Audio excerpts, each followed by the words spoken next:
Okay, class 12 का matrices का miscellaneous का क्वेश्चन 4 है और ये बहुत ज़्यादा इंपॉर्टेंट क्वेश्चन है, बहुत बार पूछा गया है सीबीएसई बोर्ड्स में। For what values of x, ठीक है, मैंने यहाँ पे एक्स लिख दिया है। जो हमें दिया हुआ है मैट्रिक्स, हमें 3 मैट्रिसेस दिए हुए हैं, इज इक्वल टू 0, ठीक है। तो अब यहाँ पे आप ध्यान से देखो, यहाँ पे मल्टीप्लिकेशन ऑफ मैट्रिसेस है, तो हमें इन तीनों मैट्रिक्स को मल्टीप्लाई करना पड़ेगा। सो अब आप ध्यान से देखो, हम इन तीनों मैट्रिक्स को साथ में मल्टीप्लाई कर नहीं सकते हैं, सो हम इसको अलग अलग इन तीनों को जो है मल्टीप्लाई यहाँ पे करेंगे, ठीक है। अब आप यहाँ पे ध्यान से देखो, जब मैं इस मैट्रिक्स की बात करूँ, ये देखो इसमें कितनी रो है, इसमें 1 रो है और इसमें कितने कॉलम है, इसमें 3 कॉलम है, ठीक है। इस मैट्रिक्स की अगर मैं बात करूँ, इसमें 3 रो है और इसमें 3 कॉलम है, 3 कॉलम है और 3 रो है, ठीक है। इसमें एक रो है और एक ही कॉलम है, ठीक है।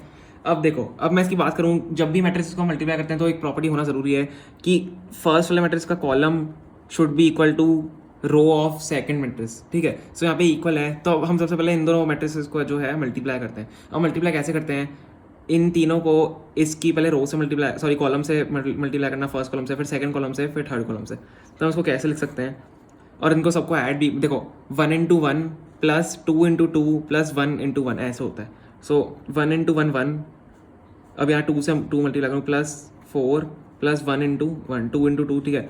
अब यहाँ पे अलग से वापस हम लिखते हैं दूसरा जो हमारा दूसरा कॉलम जो बनेगा, जो अब हमारा जो ये वाला मैट्रिक्स बन रहा है वो 1 इंटू 3 के फॉर्म में होगा, मतलब एक ही रो होगी और 3 जो है हमारे यहाँ पे कॉलम्स अलग अलग बनेंगे, ठीक है। इससे आप समझ सकते हो। सो अब 1 टू 1 जो है इससे मल्टीप्लाई होगा, तो 1 2 सा 2 प्लस 2 0 सा 0 प्लस 1 0 सा 0, ठीक है। इतना आगे समझ में आपको। अब अगला जो है हमारा वो है 1 से इस वाले मल्टीप्लाई होगा, 1 टू 1 जो होगा 0 1 2 से मल्टीप्लाई होगा। सो 1 0 सा 0 प्लस 2 1 सा 2 प्लस 1 2 सा 2, ये हमारा यहाँ पे मैट्रिक्स बन गया। और लास्ट में जो हमारा बचता है, ये वाला बचता है 0 2 और x इज इक्वल टू 0 0, ये 0 मैट्रिक्स कहलाता है, ठीक है, 0 मैट्रिक्स के बराबर होता है। सो जो हमारे यहाँ से जो बन रहा है मैट्रिक्स, वो क्या बन रहा है, 6 2 और 4 इनटू जो हमारा है 0 2 और x। अब आप यहाँ पे ध्यान से देखो, ये क्या है, ये 1 इंटू 3 के फॉर्म में, 1 रो 3 कॉलम, और ये क्या है 1 इंटू 1 के फॉर्म में, ठीक है। ओके सॉरी, मैंने यहाँ पे गलत लिख दिया, रो यहाँ पे 3 होती है, सॉरी यहाँ पे मैंने गलत लिखा है, ये 3, ये my mistake, sorry guys, 3 into 1 के फॉर्म में, क्योंकि 3 रोज है ना, इसमें मैंने देखो गलत देख लिया, 3 रोज है और 1 कॉलम है, ठीक है। सो यहाँ पे जो, अब आप ध्यान से देखो, फर्स्ट का column will be equal to second matrix का रो। सो इन मैट्रिक्स को हम आगे सॉल्व कर सकते हैं। और अब यहाँ पे एक चीज़ और हो जाती है, जो ये 0 मैट्रिसेस है, तो यहाँ पे भी हमको उसको इक्वल करना होता है, तो बाद में हम उसको यहाँ पे इक्वल करेंगे, ठीक है।